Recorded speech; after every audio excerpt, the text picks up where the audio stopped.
Recording. Cool.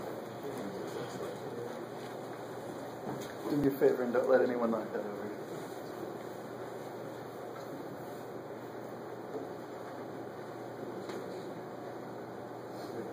Raise your voice and let's take pictures. No. No, I mean, there's always there actually. All those people on here. A lot of them are still online. So let's see how many people are working.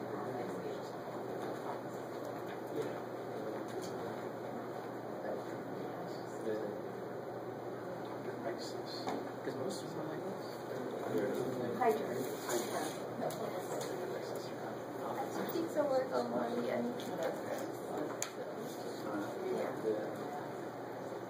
He's our reactor guy. Reactor physics or design? Physics. Interesting. We have to do a lot of experiments.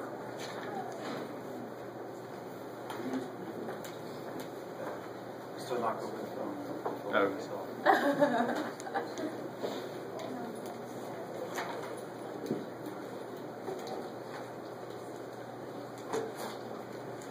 Well, if he's down to it, you can just watch the YouTube video. There you go. Still knock over the phone.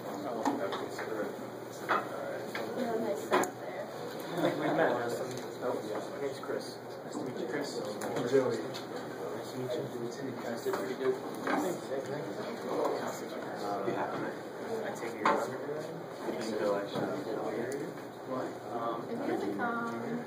Some kind of. I transferred to tech, so I'm a little bit ahead on all the electives and all that. So next year is just like all nuclear. I just got the 5, senior nuclear class today. That's it. Well, not all at once. No. I got the 3 in the fall.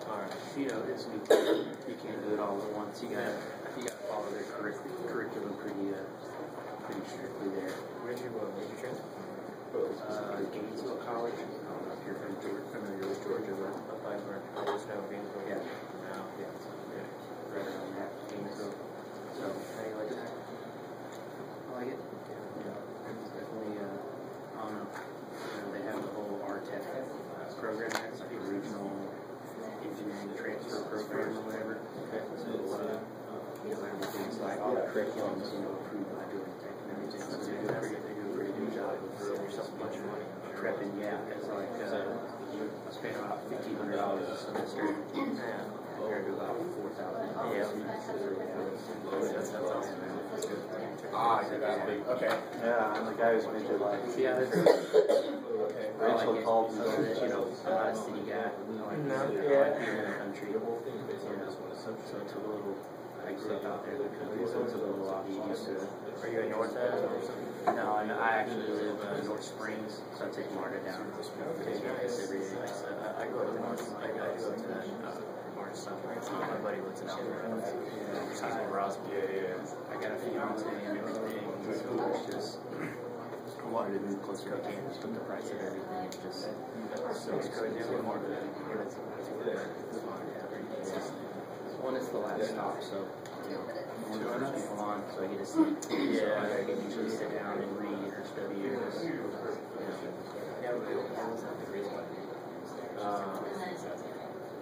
this conference? Yeah, that's my first time. I haven't never been to come last year. Yeah, so that's. When did you transfer? Summer before last. So I'll have about 3 years here by the time I'm done. Hi guys, thank you all for attending. Yeah, you gotta catch it. I'm Helsa, your session chair, and I would like to introduce our first speaker, Mr. Christopher Morrison. Chris is a graduate student at Rensselaer, and he is going to be speaking to you today about performance-driven power requirements for human nuclear electric propulsion missions to Mars.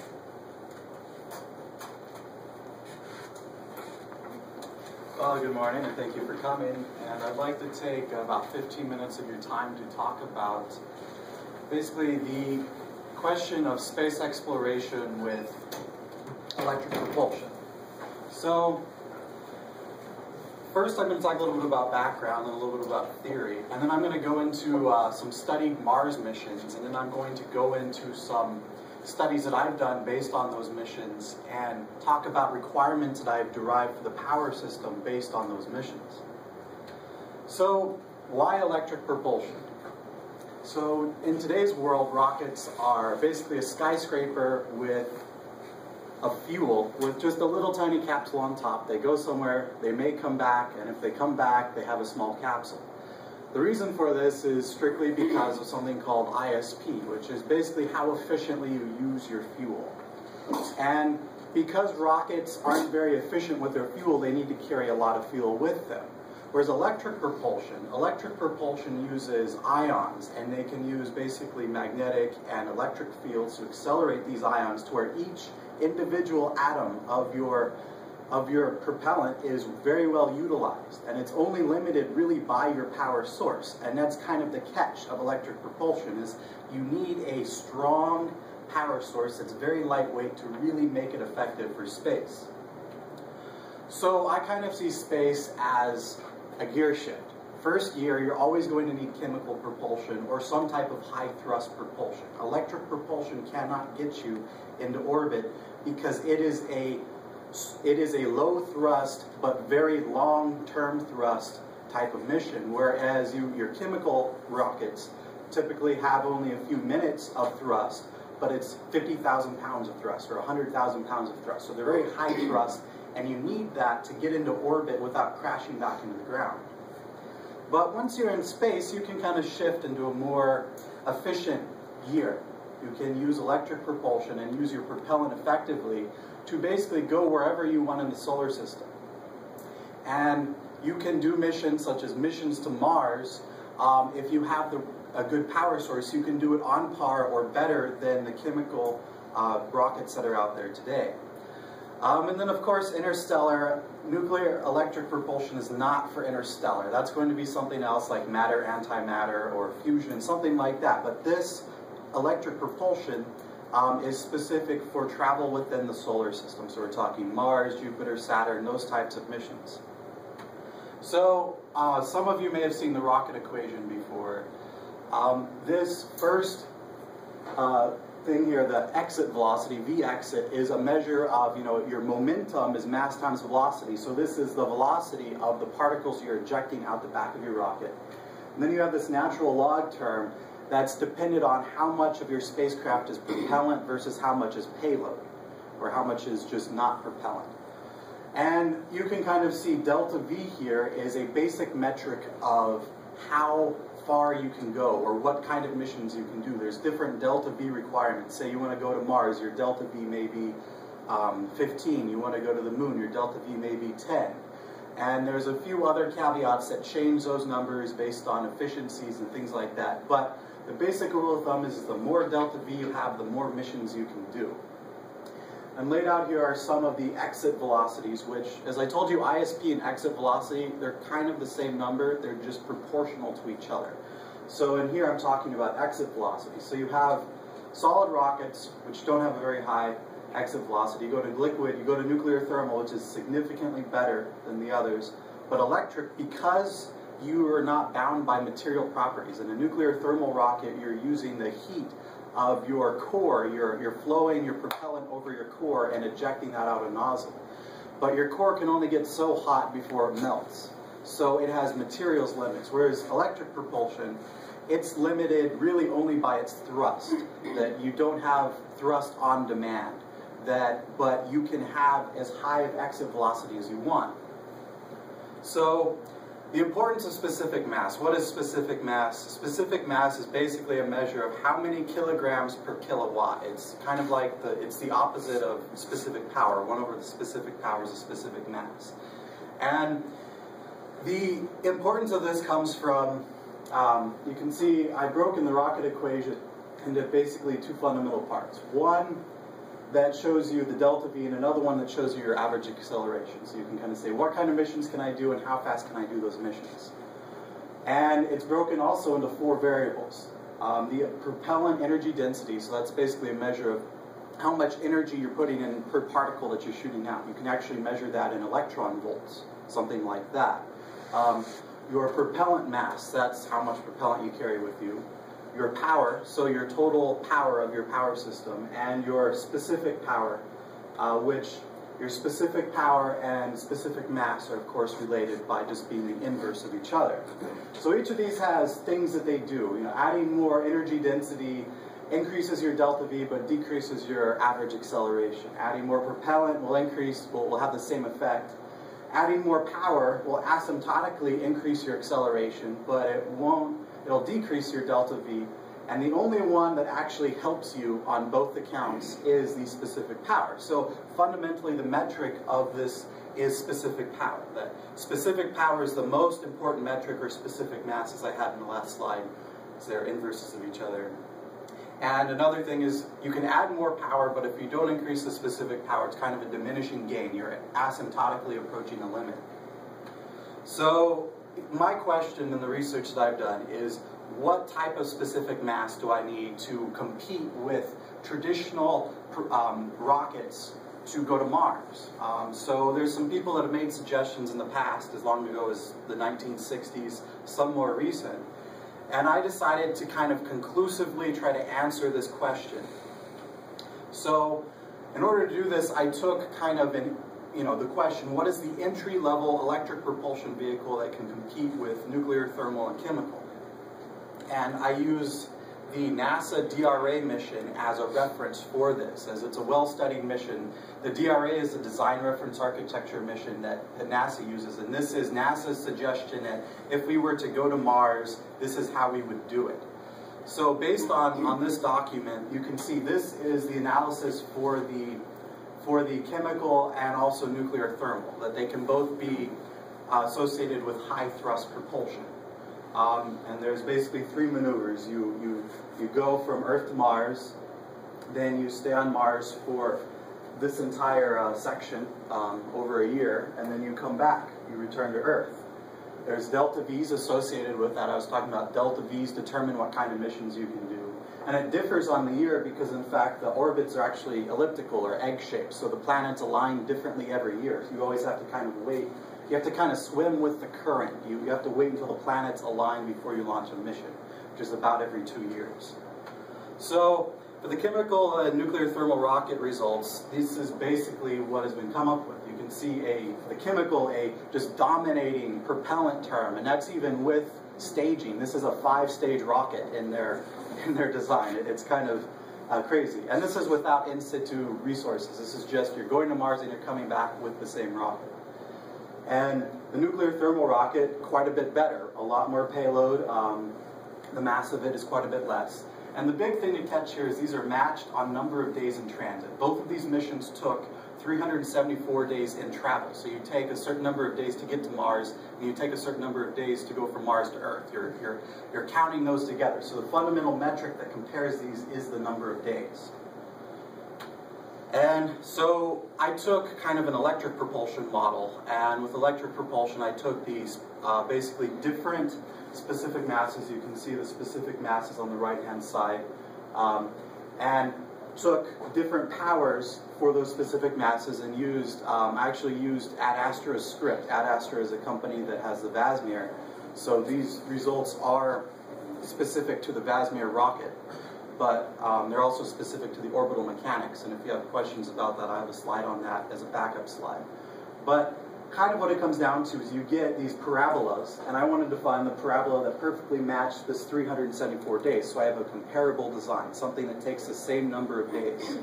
So that basically came down to be the 20 kilograms per kilowatt, and this is for the power and propulsion system. So this doesn't include your propellant, but this includes your power, propulsion, and payload system. So everything except for the propellant. So when you kind of cut it down, this is what it comes into. And as I was saying, payload, engine, and power source, 46.1%. So the propellant is obviously quite a bit less, and of course this is the entry level. If you did some of these more aggressive specific masses, you actually end up shrinking your propellant to something on the order of 20% for some of the more advanced ones, or even 10%. But this is kind of the entry level that all three of these compare for the same number of days. So, you know, the criticism of electric propulsion has always been the reactor weighs so much that you might as well just use propellant, because the reactor, if the reactor weighs as much as the propellant you're displacing, it's not useful. So fundamentally, as I was saying, it all comes down to how much power per unit mass, or mass per unit power, however you want to look at it, that your engine, that your power source can put out. So kind of taking the analogs, and the last slides, there was a 10.7% payload on the chemical missions and a 17.6% payload on the NTR missions. So you kind of break that up, you match the payloads, and then you kind of get what's left over for your power and propulsion system. So this is your power and propulsion system. You've now separated out the payloads. You take that, and you can actually now look at your engine-specific mass, your power source specific mass, and whatever the efficiency of your engine is. And there's some numbers that I got from the company that I was at this past summer for the Vasmir engine. 70% efficiency, it's a little bit aggressive, as well as the 1.2 kilograms per kilowatt. That's kind of aggressive. But fundamentally what we'll find is that the electric engine is much less of a factor, that the electric engine term is much smaller than the power source term. So fundamentally, it's really your power source that you want to optimize still. Your electric engine matters mainly because of the efficiency, not necessarily because of the specific mass. So when I crunch those calculations, basically I get 12.8 kilograms per kilowatt to match the NTR and 16.9 to match the chemical. And based on my recommendation, there's obviously going to be some sensitivity, some errors, things like that. I would just say that if you wanted to target something as kind of an engineering project, I would target the range 10 to 12. So just some considerations. The orbital mechanics are specific to the Vasmir, but other electric propulsion engines would only be slightly, they would have slightly more stringent requirements. There's some mission assumptions such as aerobraking on Mars. Aerobraking is always a point of contention between missions. And this is also something that could be utilized for any type of power source. It doesn't matter if it's solar or if it's beamed energy, any type of power source this would be applicable to. So just a quick look at nuclear, just to see, could nuclear meet this requirement? You can see here some actually flown systems. The Russians have actually launched quite a number of designs. This is one of ours from 1960, or 1965 actually. And there's several proposed designs, including GMO, SP100, and a few others, and they kind of all dot this line. And there's a very direct trend between specific power and power. So from this, you can come up with a direct relation that about 5 megawatts is about the threshold at which you can meet this requirement. That's just based purely on empirical studies that have been done and trying to draw a trend through these. And future research will focus on actually trying to derive that more out of the equation. So I always get questions about safety, and I just want to emphasize nuclear safety. When you launch a reactor into space, you have no fission products in the reactor. All you have is uranium, and the half-life of uranium is so low that the activity is basically meaningless. If it blows up, all you have to worry about is a supercritical. If something would cause the core to go supercritical when it's being launched into space, then that's a problem. But in terms of it blowing up on the launch pad, there's a lot less risk from an actual reactor than there has been from the RTGs we've launched. All the RTGs are plutonium with an 87-year half-life. So fundamentally, really, the safety considerations are such that we're taking less risk than we did when we launched Cassini, when we launched the Voyager missions, all of those that use the RTGs, because if it blows up, there's really no danger to the public, as long as you keep it from going critical. Just another quick note is in space, you have already a radiation-intensive environment. Very high energy, you're talking about GeV energies of protons coming from just the latest supernova, hundreds of light years away. There's all kinds of particles flying through. So the safety considerations we have here, where we say 15 rem per year, something like that, we have to reconsider that in space. And basically that would also lack the requirements on shielding, such that if you don't need to build such a nice shield on your reactor that it's greater than what would shield your astronauts just from the space radiation. the native background. So with that, I just want to conclude that I found what I would say would be comparable numbers for specific mass based on missions to Mars, and that should also be applicable in more or less in general. There's a little bit of sensitivity to whether you're going to the moon or to Jupiter, but those should be more or less semi-comparable between all the technologies, that about 10 kilograms per kilowatt is the breakthrough. And that's of significance because in the past everyone's been saying 5. Everyone's been advanced. I've read many papers that reference something from the 1960s that said 5 kilograms per kilowatt, and that was just an offhand analysis. With further refinement, the requirement is actually much more lax. It's 10, in my opinion. So with that, I'll like to acknowledge Ad Astra for the help with the orbital mechanics, and also I got the NEUP fellowship this past year, so it was nice. Any questions?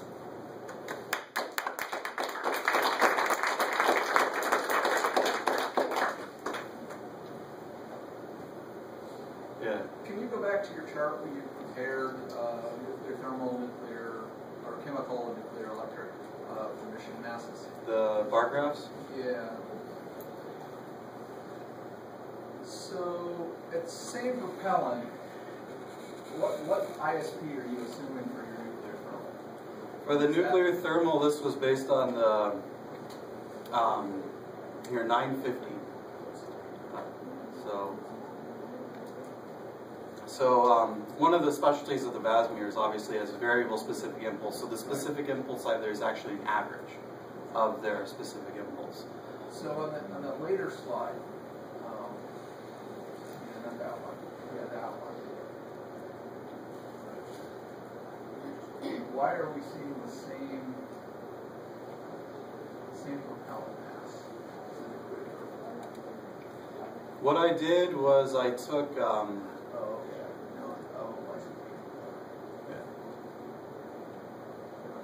okay, you answered your own question.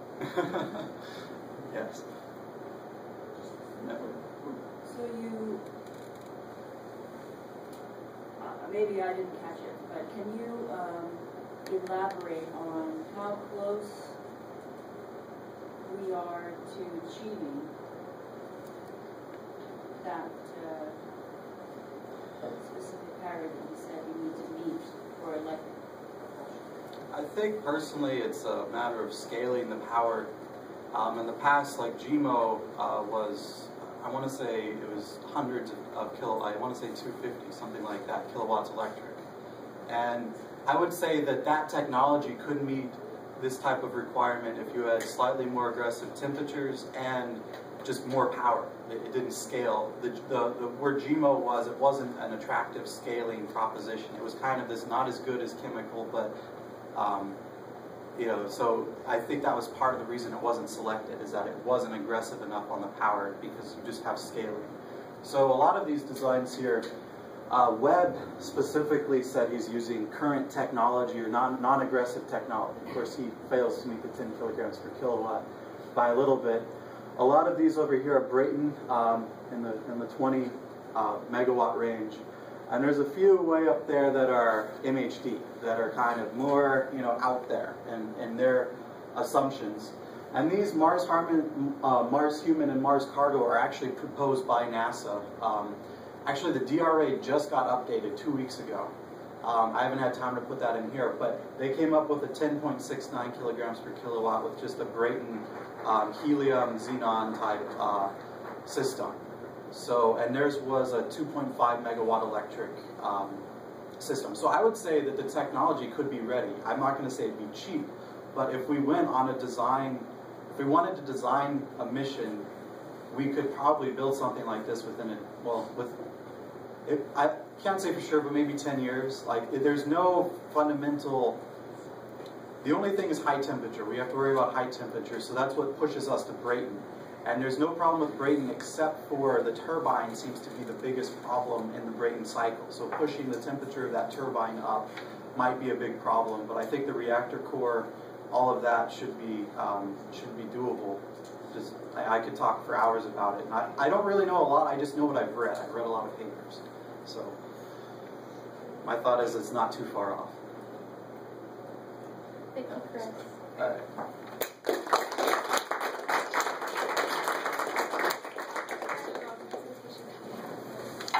This is yours? Oh yeah.